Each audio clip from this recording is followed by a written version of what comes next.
Hey, and welcome to my YouTube channel. I am Clint Sabom, Executive Spiritual Coach for Franz Barden practitioners and also for other forms of mysticism. My coaching's not necessarily only for Barden-related stuff, though that seems to be the most popular. And I want to let you all know I also have a digital class out now. Based on the Sedona method called Emotional Release, and the link to it is below in the show notes. And I used these practices. These are going to be audio segments to be listened to over and over. And I use them as a complement to working with the elements. And it really helps me greatly. And I think it also helps with the astral mirror. And I'm saying this obviously to fans interested in Barden. So I wanted to go over 3 key takeaways about Tibetan shamanism's esoteric teachings. And the main source I'm drawing from is Healing with Form, Energy, and Light by Tenzin Wangyal Rinpoche. And I'll also put a link to that below in the show notes. But the 3 key takeaways I wanted to emphasize in this video are fantastic takeaways. And the first one is that no thing has an inherent sense of identity. And everything is changing, everything is impermanent. Everything is always dependent arising, meaning it's depending on all of these other factors. And this applies even to our subjective sense of self. So this self I think of Clint, not necessarily as my body, but let's say my personality. That doesn't really exist independently, and it's certainly not going to be forever. It's certainly going to change. It's certainly going to be influenced by hundreds of other factors.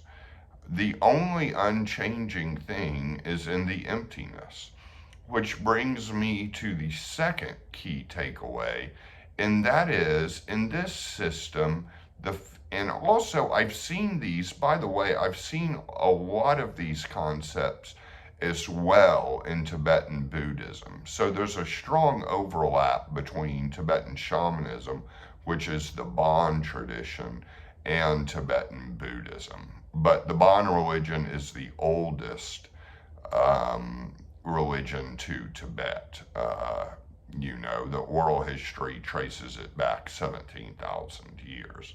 But anyways, I'll go on to the second takeaway, which is emptiness, but it also comes from what they honor as the 5th element. It's got the same 4 ones, the earth, water, air, and fire, but the 5th element is not necessarily the akasha, it is space. And it certainly does relate to the infinite and God in a sense, but it's space is the 5th element, and space is the grounding.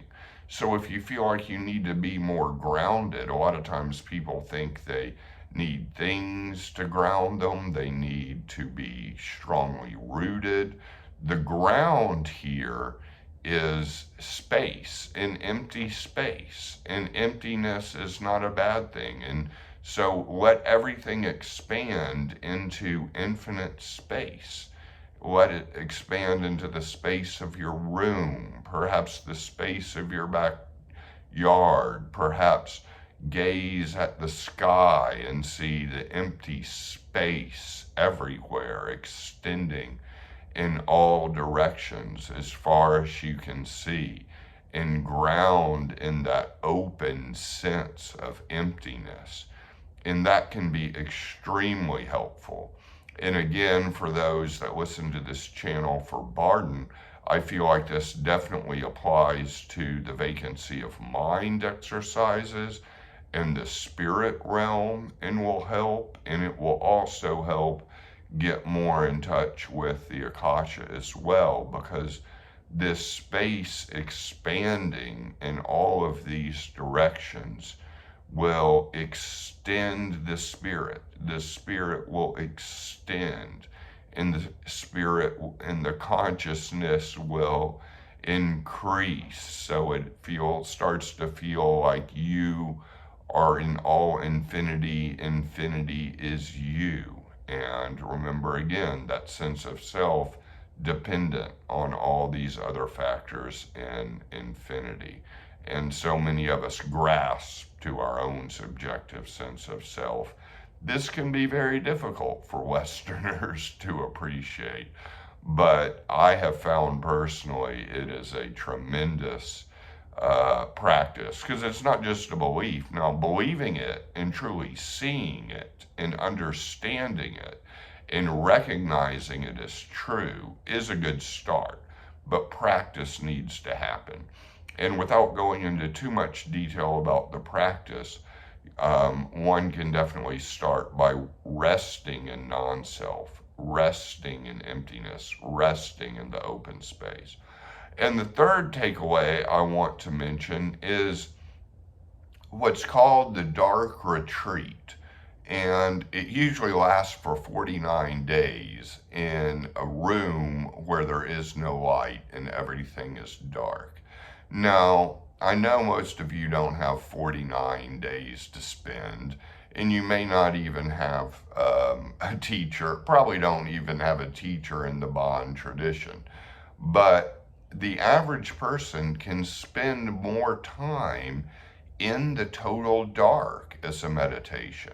Turn off all the lights when it's dark outside, close the curtains and blinds, and take an hour and just sit in the dark and see what happens. Because the darkness will take you inward, and you will begin to get more in touch with the internal rather than the external.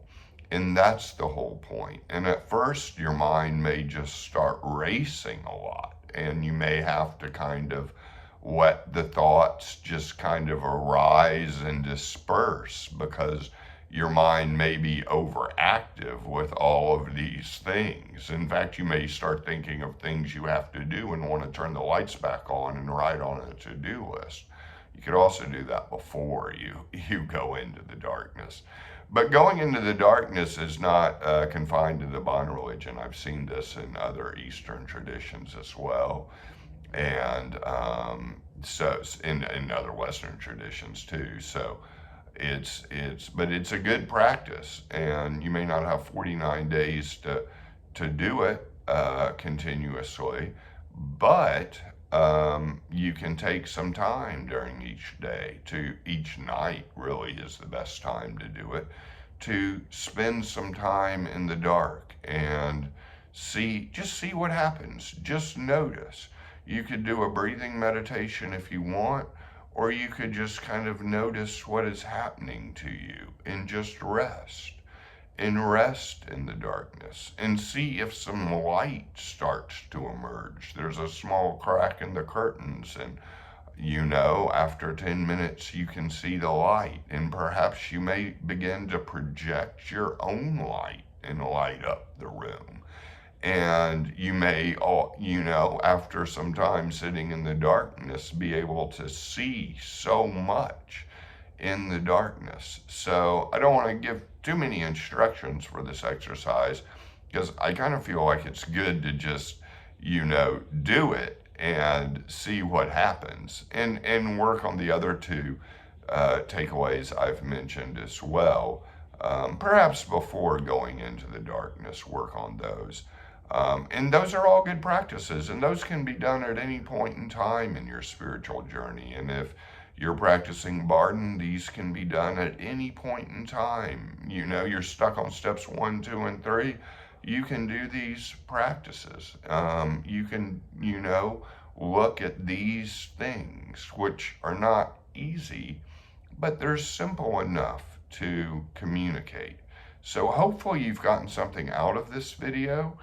And again, if you would like coaching or you have some comments, you can always email me at thegraveyardcowboy@gmail.com. So blessings to all of you, and I am sending you all good vibes.